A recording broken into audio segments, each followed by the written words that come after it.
వృశ్చిక రాశి వారికి గ్రహస్థితిని కనుక పరిశీలించినట్లయితే వీరికి చతుర్థ స్థానంలో శని యొక్క సంచారం మిశ్రమ ఫలితములు ఇచ్చును. పంచమ స్థానంలో రాహు సంచారము అనుకూలమైనటువంటి ఫలితములు ఇస్తున్నప్పటికీ కూడా సంతానరీత్యా కొన్ని సమస్యలను ఇచ్చే అవకాశం కలదు.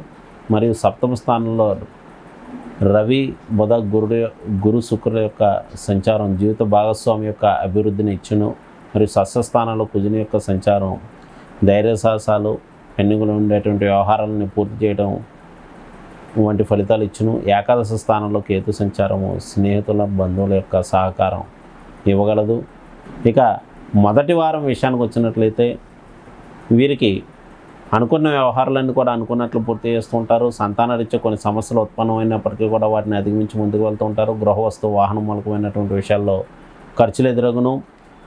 కొన్ని ముఖ్యమైనటువంటి విషయాల్లో బద్ధకాన్ని ప్రదర్శించడం, బద్ధకం ఆహ్వానించడం ద్వారా వ్యవహారంలో ఆలస్యం చేసే అవకాశం కలదు. జీవిత భాగస్వామి యొక్క అభివృద్ధికి తమ వంతు సహాయ సహకారములు అందించట జరగగలదు. స్నేహితుల సహకారం వల్ల పెండింగ్లో ఉండేటువంటి వ్యవహారాలన్నీ కూడా పూర్తి చేయడం జరగగలదు.